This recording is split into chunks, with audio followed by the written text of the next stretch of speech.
So you've just gone through a painful breakup, and your ex has what is known as a dismissive avoidant attachment style. What does that mean? And can you get them back? Do the normal things that you can do to get an ex back, such as no contact, for example, does that even work with a dismissive avoidant attachment style? That's what we're getting into today in this video. Hi, I'm Jeff Campbell from DivorcedParentsClub.com, and I'm glad you're here with me. So I do have a lot of videos on the subject of attachment styles on my channel, and I do have a lot on the avoidant attachment style in particular, but I don't have any that actually break down the differences between the dismissive avoidant and the fearful avoidant. And while those two are generally lumped under the same heading of avoidant attachment styles, there are some key differences between the fearful and the dismissive avoidant, and it's important to know those and to recognize which one your ex is. The larger umbrella of attachment styles, of course, is the avoidant style, where the person avoids all forms of emotional intimacy out of fear because of some sort of childhood attachment wound. Then there's the anxious attachment style, which also is born out of some sort of childhood wound, but in this case, instead of pushing everybody away, they cling too tightly. They're needy and clingy and desperate.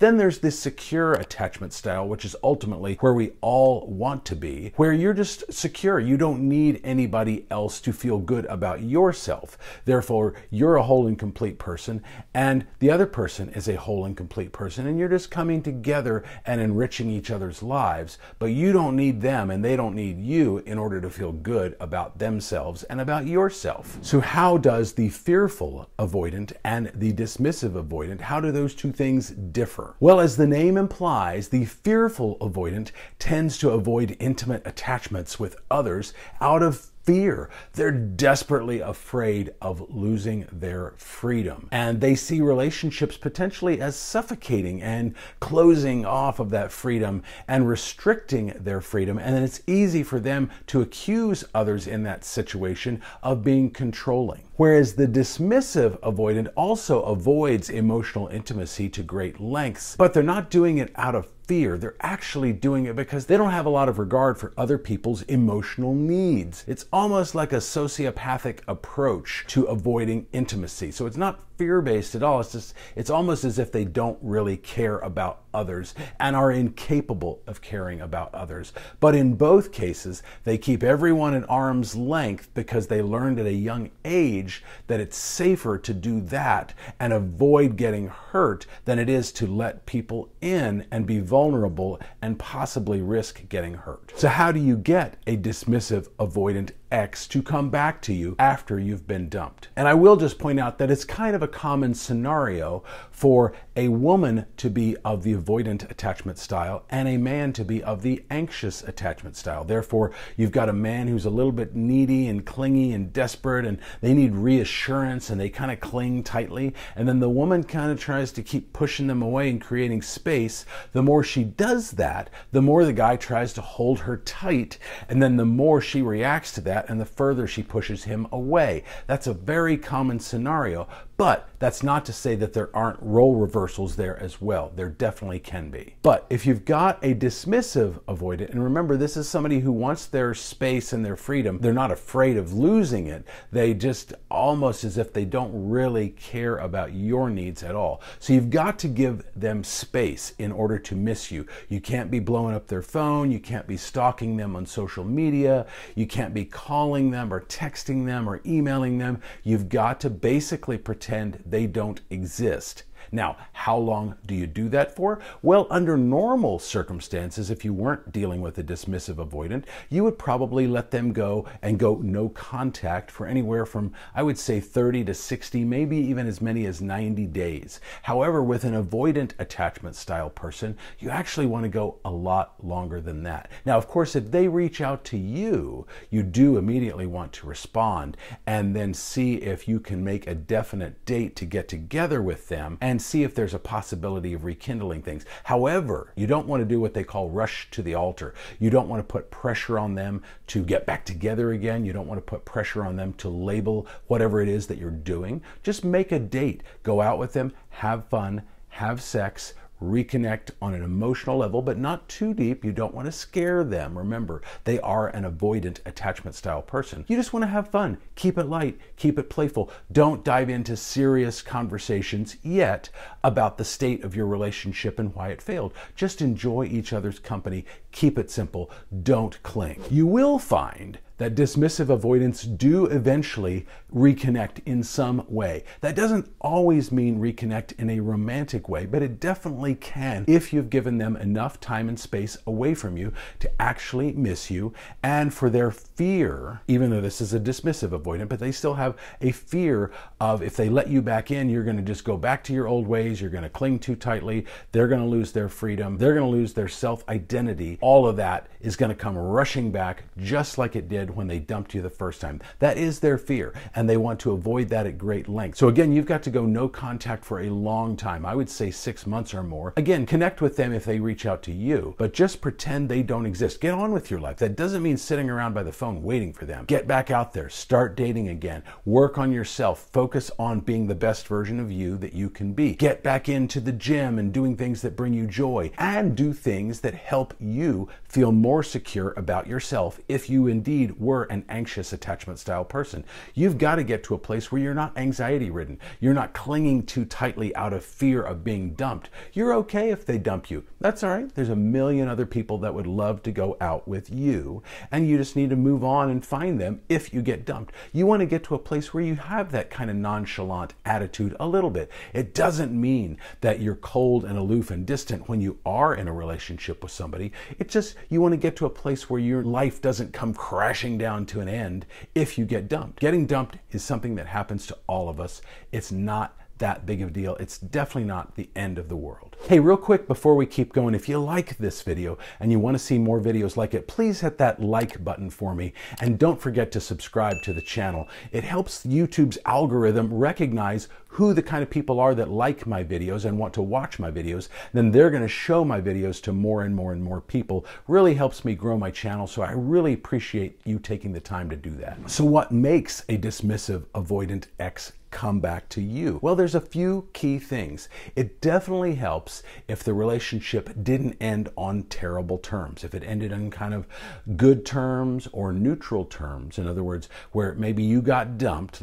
In this scenario, let's say that it's your girlfriend and you're the guy. If she dumped you and you didn't react horribly and like try and cling too tightly and hold on to her and control her, if you didn't act that way, then chances are the relationship ended relatively well, or at least in a neutral fashion. That's good for you in terms of attracting her back eventually. Now remember, the person with the dismissive avoidant attachment style does have a general disregard for your emotions. In other words, emotional intelligence is something that we all possess in varying degrees, and the person with the dismissive avoidant attachment style often has a low emotional intelligence going on with them. They don't have a high level of regard for other people's feelings and how their actions affect those other people. So you've got to kind of come at it if they reach out to you from that standpoint. You can't place too big of an expectation on them to meet your emotional needs. It is totally okay to set boundaries and enforce those boundaries if they violate those boundaries. And you do want to be clear about that in a kind and loving way, not in an angry or confrontational way. But don't have high expectations of somebody with a dismissive avoidant attachment style in terms of your emotional needs. They're likely going to fail that test, and then that is going to push them further away. I do want to point out that just because we're talking about an avoidant attachment style person, whether a fearful or a dismissive, and that does limit the amount of emotional intimacy that you have with them, that doesn't mean that there isn't a strong sexual connection. And in fact, there often is a very strong sexual component to the relationship between an anxious attachment style person and an avoidant attachment style person. They desperately crave that emotional connection with somebody else. They just don't know how to get it because they usually keep everybody out here on an emotional level. But on a sexual level, they often let people in. In fact, it's not uncommon to see promiscuity, cheating, that kind of thing, because they're desperately trying to get that need met.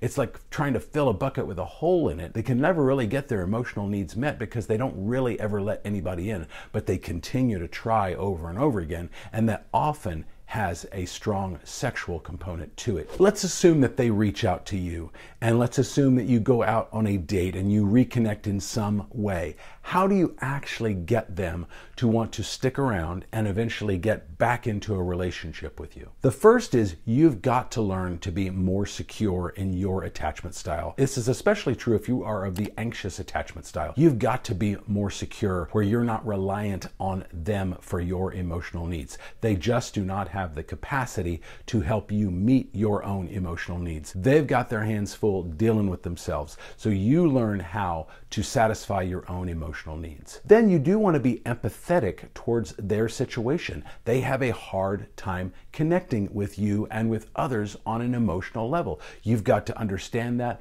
be accepting of that, and be empathetic towards that. And then give them the freedom to feel what they feel. Give them the freedom to behave in the way that works for them. That doesn't mean that they can't go to therapy and work through this and learn how to eventually grow beyond being a dismissive attachment style person. They can absolutely do that. But just because people can change doesn't mean that they will change. And if you want to be in a relationship with this person, you have to learn to accept them for exactly how they are, with no expectations of them changing or doing anything differently, because guess what? They probably won't change just because they can. And then lastly, don't be afraid to be vulnerable with them about yourself. Just don't place that expectation of them to be vulnerable with you in return. But do be vulnerable with them about what you're feeling, about your mistakes, about your emotions. Again, just don't put any pressure on them whatsoever to do the same in return. People also want to know if a dismissive avoidant is even capable of missing you after a breakup. And the short answer is yes, they absolutely are capable of missing you.